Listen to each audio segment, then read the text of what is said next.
दोस्तों, कहानी की शुरुआत एक कुत्ते के पॉइंट ऑफ व्यू से होती है, जहां हम उसके मालिक और हैंडलर को देखते हैं।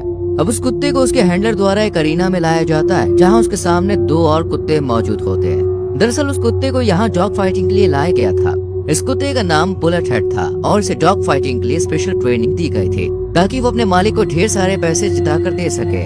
आज उसके सामने दो खतरनाक कुत्तों को लाया जाता है। अब ये चीज कहीं न कहीं बुलेट हेड के लिए अनफेयर थी, लेकिन बुलेट हेड उन दोनों कुत्तों को बड़ी ही आसानी से हरा देता है। यहाँ से सीन शिफ्ट होता है और हम चार लुटेरों को देखते हैं, जो पुलिस से बचते बचाते एक वेयरहाउस के सामने पहुँचते हैं। यहाँ उनकी गाड़ी दीवार से टकरा जाती है, जिससे एडी नाम के व्यक्ति की मौत हो जाती है। अब कोई और चारा न होने पर बाकी के तीन लोग वेयरहाउस के अंदर जाते हैं। इन तीनों आदमियों के नाम थे स्टेसी, वॉकर और गेस। तभी हम स्टेसी को देखते हैं, जो अपने एक दूसरे साथी को कॉल करता है। यहाँ उन्हें जानकारी मिलती है कि उनके लिए दूसरी कार कल सुबह तक आएगी, जिस वजह से वो तीनों परेशान हो जाते हैं। फिर हम गेस को देखते हैं, जो स्टेसी से पाउडर वाले बैग को देने के लिए कहता है। यहाँ उनकी बातचीत से पता चलता है कि गेस ही वो बंदा था जिसकी वजह से उनका हाइस्ट प्लान खराब हुआ था। दरअसल रॉबरी के दौरान गेज एक फार्मेसी से पाउडर चुराने लग गया था, जिस कारण उनका जो प्लान था वो फेल हो गया था। गेज एक ड्रग एडिक्ट था, इसलिए स्टेसी उसे पाउडर वाला बैग दे देता है। इसके बाद हम स्टेसी को उदास देखते हैं, जहाँ वो अपने ही ख्यालों में खोया होता है। फिर हम स्टेसी को उसकी गर्लफ्रेंड ग्रेस के साथ देखते हैं। ग्रेस चाहती थी कि स्टेसी अपने बुरे कामों को छोड़कर उसके साथ एक नॉर्मल सी लाइफ बिताने लगे, लेकिन स्टेसी के ना मानने पर वो दोनों एक दूसरे से अलग हो जाते हैं। अब कहानी में हमें एक दूसरे किरदार को दिखाया जाता है, जिसका नाम वॉकर था।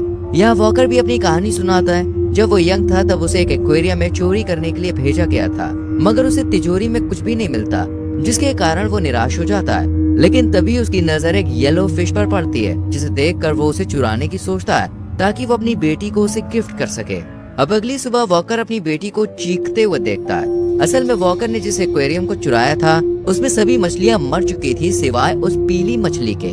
वही हम प्रेजेंट सीन में गेस को देखते हैं, जो वॉशरूम में जाता है। यहाँ वो कपबोर्ड में कुछ मेडिसिन ढूंढता है, मगर तभी उसे वहाँ किसी के गुर्राने की आवाज आती है। इसलिए जांच पड़ताल के लिए वो उस आवाज का पीछा करता है। आगे जाकर वो ठीक एक गलियारे में रुकता है, जहाँ वो किसी चीज को देखकर हैरान हो जाता है। इसके बाद हम बुलेट हेड की फ्लैशबैक देखते हैं, जहाँ उसकी डॉग फाइटिंग में जीत के बाद उसका मालिक उसे मिलने आता है, लेकिन वो मालिक बुलेट हेड की हालत देखकर उसे टर्मिनेट करने के लिए हैंडलर को भेज देता है। तभी कुछ समय बाद हम हैंडलर को देखते हैं, जिसके हाथों पर काटने के निशान थे। इस सीन से ये क्लियर था कि हैंडलर ने बुलेट हेड को मारने की कोशिश तो की थी, लेकिन तभी बुलेट हेड ने उसके हाथों पर काट लिया होगा। इसी के साथ हम प्रेजेंट सीन में वापस आ जाते हैं, जहां हम स्टेसी और वॉकर को देखते हैं, जो गेस के गायब होने से हैरान थे। इसलिए वो उसे ढूंढते हुए उसी गलियारे में पहुंच जाते हैं। तभी वो दोनों गेस को फ्रीज देख के हैरान रह जाते हैं। जब वो दोनों आगे जाते हैं तो उन्हें हैंडलर की डेड बॉडी दिखाई देती है, लेकिन सबसे हैरानी की बात तो ये थी कि उस डेड बॉडी के बगल में हम बुलेट हेड को मौजूद देखते हैं। अब बुलेट हेड काफी गुस्से में था, उन सभी पर वो हमला कर देता है, मगर वो तीनों कैसे भी करके दरवाजे को बंद कर लेते हैं, जिससे उनकी जान तो बच जाती है, लेकिन वो उस कुत्ते के हमले से सहम चुके थे। खैर, यहाँ पर हम गेस को परेशान देखते हैं, क्योंकि उसने भागते वक्त ड्रग्स वाले बैग को कहीं पर छोड़ दिया था। अब वो उस बैग के लिए वापस जाना चाहता था, मगर स्टेसी और वॉकर उसे मना कर देते हैं। अगले सीन में हम बुलेट हेड को फ्लैशबैक में देखते हैं, जहाँ उसे छोटी सी उम्र से ही डॉग फाइटिंग के लिए ट्रेनिंग दी जा रही थी। इसके बाद दोस्तों हम फिर से प्रेजेंट सीन में आते हैं, जहाँ हम स्टेसी और वॉकर को आपस में बात करते हुए देखते हैं। यहाँ बातचीत के दौरान स्टेसी अपनी कहानी सुनाता है, जहाँ उसे एक बार किसी प्रकार का पाउडर चुराने का काम दिया गया था। वहीं उसकी सहायता के लिए उसे एक कुत्ता भी दिया गया था।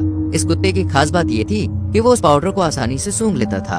अब प्लान के मुताबिक वो उस पाउडर को चुरा लेता है, मगर इसी दौरान वो गार्ड द्वारा पकड़ा भी जाता है। लेकिन स्टेसी की किस्मत अच्छी थी, क्योंकि वो गार्ड उस कुत्ते से डर के भाग जाता है। और ये वही दिन था जब से स्टेसी को डॉग्स पसंद आने लगे थे। यहाँ से सीन शिफ्ट होता है और हम स्टेसी को हैरान देखते हैं। ऐसा इसलिए था क्योंकि गेज वहाँ से गायब था। असल में गेज अपने पाउडर के बिना नहीं रह सकता था, इसलिए वो उसे ढूंढता ढूंढता एक छेद से होते हुए बाहर चला गया था। अब हम गेज को देखते हैं, जो धीरे धीरे अपने बैग्स के पास जा रहा था। यहाँ वो अगल बगल में निगरानी रख रहा होता है, ताकि वो कुत्ते के आने से पहले सतर्क हो सके। अब वो अपने बैग को उठाकर वहाँ से भागने में कामयाब हो जाता है, जिसके बाद वो उस पाउडर को अपने शरीर में इंजेक्ट कर लेता है, जिससे वो पूरी तरह से नशे में धुत हो जाता है। वहीं दूसरी तरफ स्टेसी और वॉकर की परेशानी और बढ़ जाती है, क्योंकि इस वेयरहाउस को पुलिस ने चारों तरफ से घेर लिया था। अब पुलिस भी वेयरहाउस में अपने कुत्ते के साथ दाखिल हो जाती है, जहाँ वो उन चोरों की छानबीन शुरू कर देती है।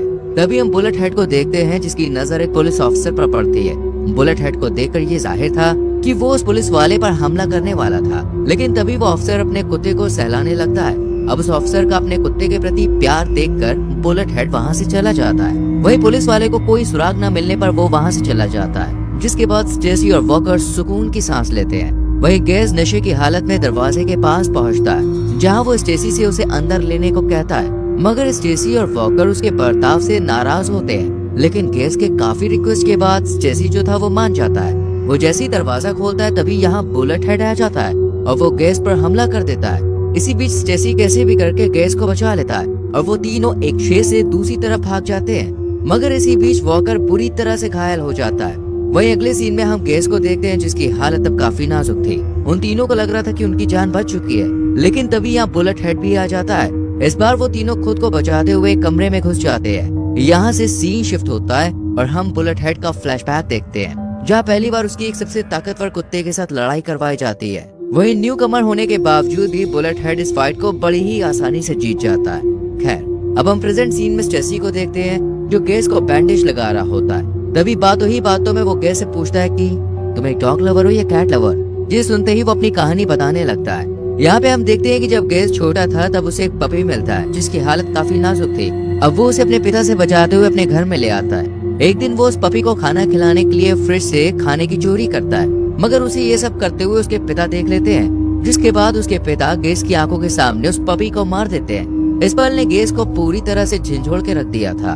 फिर हम वॉकर और स्टेसी को देखते हैं, जिन्हें एक दीवार पर कुछ कुत्तों के नाम दिखाई देते हैं। ये नाम उन्हीं कुत्तों के थे जिन्हें डॉग फाइटिंग में शामिल किया गया था। अब यहाँ सबसे हैरानी की बात तो ये थी कि उन नामों में से कोई भी कुत्ता जिंदा नहीं था।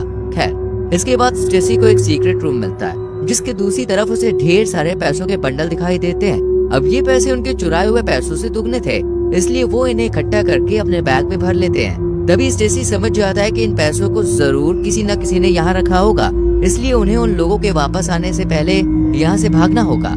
अब वो दोनों गैस के पास जाते हैं, लेकिन वो उसे पाउडर के ओवरडोज से मरा हुआ देखकर हैरान हो जाते हैं। यह स्टेसी को उसके लिए बुरा लगता है। फिर हम उन दोनों को वहाँ से जाते हुए देखते हैं, मगर तभी वॉकर के शरीर में दर्द होने लगता है। असल में पिछले हादसे के दौरान उसके शरीर पर थोड़ी ज्यादा चोट लग गई थी। अब वॉकर समझ जाता है कि उसका भाग पाना नामुमकिन है, इसलिए वो स्टेसी को यहाँ से चले जाने के लिए कहता है। दरअसल वॉकर चाहता था कि स्टेसी उन पैसों को लेकर अपनी गर्लफ्रेंड के पास चला जाए, मगर वो उसे अकेला छोड़कर जाने से मना कर देता है, बल्कि वो उल्टा एम्बुलेंस को बुलाने लगता है, पर वॉकर उसे ऐसा करने से रोक देता है। आखिर में वो उदास होकर एक जगह पे बैठ जाता है। तभी उसे उस गाड़ी की याद आती है, जिसे उसने कुछ समय पहले गैराज में देखा था।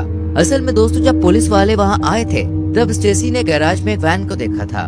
यह स्टेसी को पता था कि उसे इस वैन की चाबी उसी जेट हैंडलर के पास मिलेगी, इसलिए वो वॉकर को सेफली बाहर निकालने के लिए उस चाबी को ढूंढने निकल जाता है। इसी के साथ हमें बुलेट हेड की एक और फ्लैशबैक दिखाई जाती है, जहाँ हैंडलर बुलेट हेड को करंट देकर मारने वाला होता है, और यही तो वो पल था जब बुलेट हेड ने उस हैंडलर को मार दिया था, और तब से उसकी लाश यहीं पर पड़ी हुई थी। अब अगले सीन में स्टेसी उसी गलियारे में पहुंचता है जहां उस हैंडलर की डेड बॉडी रखी हुई थी। यहाँ स्टेसी को वैन की चाबी मिल जाती है, जिसके बाद वो चुपचाप वहाँ से जाने लगता है। तभी उसकी नजर सामने पड़ती है जहाँ बुलेट हेड खड़ा होता है। स्टेसी कुछ ही सेकंड्स में वहाँ से भागने वाला होता है, पर तभी बुलेट हेड भी उसके पीछे पड़ जाता है। अब स्टेसी भागते भागते एक पियानो केस के सामने रुक जाता है। यहाँ हम बुलेट हेड को देखते हैं, जो हवा से भी तेज गति से उसके करीब आ रहा होता है। अब स्टेसी के पास और कोई भी चारा न होने की वजह से वो पियानो केस में छुप जाता है। शुरू के कुछ पल स्टेसी खुद को छुपाने में कामयाब हो जाता है, लेकिन तभी एक आहट के साथ बुलेट हेड को उसकी लोकेशन पता चल जाती है।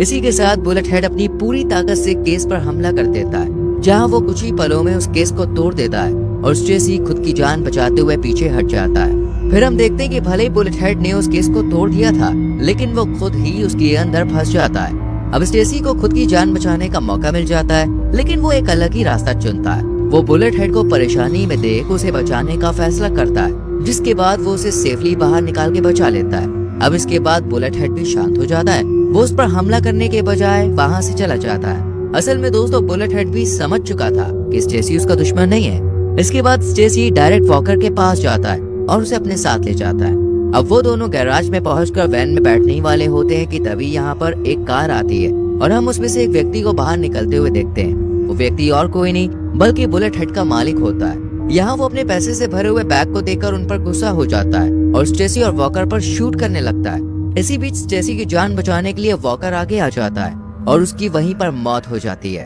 अब स्टेसी अपनी जान बचाते हुए वेयरहाउस में घुसता है जहाँ मालिक भी उसका पीछा करता है।